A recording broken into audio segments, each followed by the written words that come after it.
नमस्कार, स्वागत है आप सबका आपके अपने मसाला किचन में। आज हम रेसिपी जो बना रहे हैं वो बच्चों को, बड़ों को टी टाइम पे बहुत पसंद आती है, जिसे हम बोलते हैं नमक पारे। ये बहुत ही ट्रेडिशनल सी पुरानी सी रेसिपी चली आ रही है, लेकिन आज तक भी वो उतनी ही प्रिय है सबको जितनी पहले थी। तो पहले तो बहुत ज़्यादा चॉइस होती नहीं थी, लेकिन आज बहुत सारी चॉइस है, फिर भी नमक पारे कोई नहीं भूला। तो वो नमक पारे बनाने तो बनते हैं, बहुत ही बढ़िया बनते हैं। तो आज हम बना रहे हैं इसे मैदे से नहीं, गेहूं से और सूजी से। तो मैंने लिया है 1 कटोरी, बड़ी कटोरी है एक्चुअल, गेहूं का आटा, और 1 कटोरी से थोड़ा कम है मेरे पास सूजी। ये मैंने बारीक वाली सूजी ले ली है। अगर आपके पास मोटी सूजी है तो उसे एक बार आप ग्राइंड कर लें।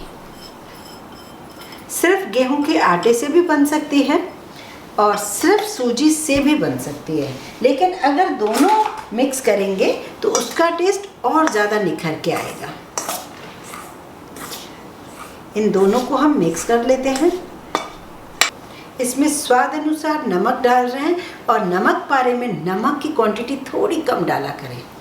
एक छोटा सा चम्मच अजवाइन ले रहे हैं, इसे भी मिक्स कर लेते हैं।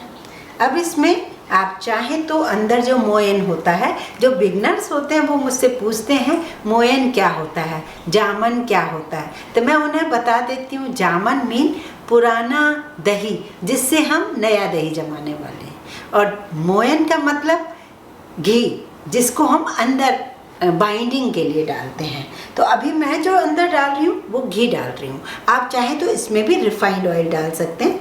मैंने इसमें लिया है घी, और इसे हम मिक्स करके देख सकते हैं कि हमें कितनी बाइंडिंग चाहिए। ये देखिए, मैं थोड़ा सा बस और डाल रही हूँ। करीब करीब 4 टेबलस्पून के आसपास मैंने इसके अंदर घी डाल दिया। अब हम फ्राई भले ही रिफाइंड से ही करेंगे, कई लोग तो इसे डालडा घी वनस्पति से भी करते हैं।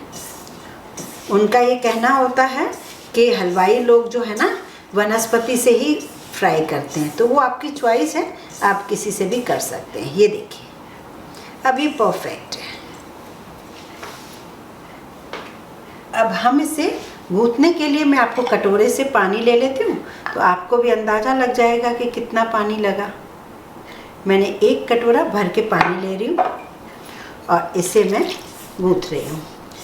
और वैसे मटरी का जो आटा होता है, ये नमक पारे का, हम काफ़ी टाइट गूंथते हैं, पर क्योंकि मैंने सूजी यूज़ की है ना, तो थोड़ा सा मुझे अभी सॉफ्ट रखना होगा, जिससे क्या होगा कि रखने के बाद वो थोड़ी सी टाइट हो जाएगी। सूजी है, पानी एब्जॉर्ब करेगी। ये देखिए, मैंने 1 कटोरी भर के पानी की जो ली थी 2 कटोरी के लिए, तो अभी पानी काफ़ी पड़ा हुआ है, करीब करीब 1/4 कप पानी इसमें है।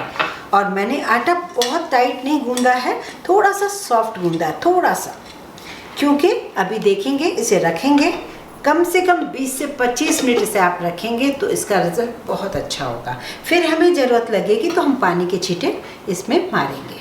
तो इस आटे को हम देख लेते हैं। करीब मैंने 20-25 मिनट के लिए इसे रख दिया था। ये आटा जो है परफेक्ट है, बहुत ज़्यादा टाइट तो नहीं हुआ, लेकिन हमें बहुत ज़्यादा टाइट चाहिए भी नहीं। अगर बहुत ज़्यादा टाइट रखेंगे, सूजी की मटरी है, तो वो बहुत ज़्यादा ड्राई हो जाएगी, बच्चे खा नहीं पाएंगे। तो क्रिस्पी होनी चाहिए, लेकिन खाने में सॉफ्ट भी होनी चाहिए, खस्ता भी होनी चाहिए। सॉफ्ट तो नहीं कह सकते, खस्ता भी होनी चाहिए। तो ये हमारा परफेक्ट जो है बढ़िया सा डो लग गया है। अब इसके 3-4 पार्ट हम बना लेते हैं इस तरीके से। सूखे आटे की भी ज़रूरत नहीं है, मुझे ज़रूरत लगी तो मैं थोड़ा सा ऑयल लगाती रहूँगी इसमें, इस तरीके से। जैसे हम पूड़ी बेलते हैं ना, तो थोड़ा सा लगता है, बस इस तरीके से। हाँ, अब इसे बेलेंगे। बहुत ज़्यादा पतला नहीं करना है, लेकिन बहुत ज़्यादा मोटा भी नहीं चाहिए, क्योंकि सूजी बनने के टाइम थोड़ा सा फूलती है। हमने गेहूं के आटे से भी डाला है समोसा, आप ज़रूर चेक कीजिए, आपको पसंद आएगा। जब कभी आपको मैदा खाने का मन ना करे तो आप उसे ज़रूर ट्राई कीजिए। आप हमारी प्लेलिस्ट ज़रूर चेक कीजिए। इसे मैं शेप देने के लिए इस तरीके से कर रही हूँ। अब इसे मुझे हल्का सा प्रिक करना है।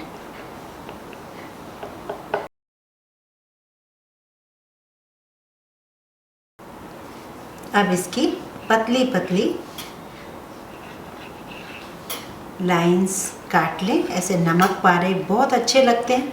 आप वैसे किसी भी शेप में भी बना सकते हैं, पर जो कॉमन शेप इसका यही रहता है। इसको आप ऐसे काट लें। अब इसे आप अलग रखते जाएं जब तक दूसरे बेल लें। ये देखिए, फ्लेम ऐसी है कि मैं हाथ लगा रही हूँ तो हल्का सा गर्माहट आ रही है। अभी मैंने स्लो नहीं किया है क्योंकि मेरी जो फ्लेम है ना बहुत ज़्यादा गर्म है ही नहीं। जैसे ही हल्की है थोड़ी ज़्यादा गर्म हो जाएगी, मैं इसे स्लो कर दूँगी।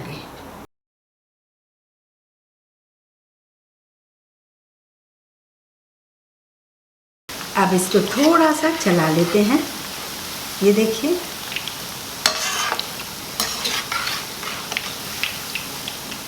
गैस की फ्लेम लो टू मीडियम रखें इस वक्त। ये देखिए, ये बिल्कुल परफेक्ट इसका जो कलर हमें चाहिए होता है ये हम निकाल लेते हैं एक पेपर नैपकिन पे। हमने पेपर नैपकिन पे रखते गए, इसी तरीके से हम और भी डालते चले जाएंगे।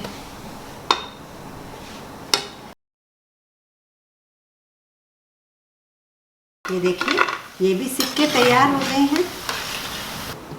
तो इस तरीके से बहुत ही कम मेहनत में नमक पारे तैयार हैं। इसे ठंडे करके आप एयर टाइट जार में रख दीजिए, कभी भी खाइए, किसी भी वक्त। छोटी सी भूख, बड़ी भूख, आप इसके लिए बहुत ही बढ़िया लगेंगे, क्योंकि है तो आखिर ये गेहूं का ही आटा। ये जैसे जीरा बिस्किट होते हैं, अजवाइन वाले बिस्किट होते हैं, उन्हें हम बेक करते हैं, थोड़ा केमिकल डालते हैं, लेकिन इसमें तो हमें कुछ भी मेहनत नहीं करनी पड़ी। तो आप इसे ज़रूर ट्राई कीजिए। यदि आपको मेरा वीडियो पसंद है तो लाइक करें, ज़्यादा से ज़्यादा शेयर करें, इस चैनल को सब्सक्राइब ज़रूर करें।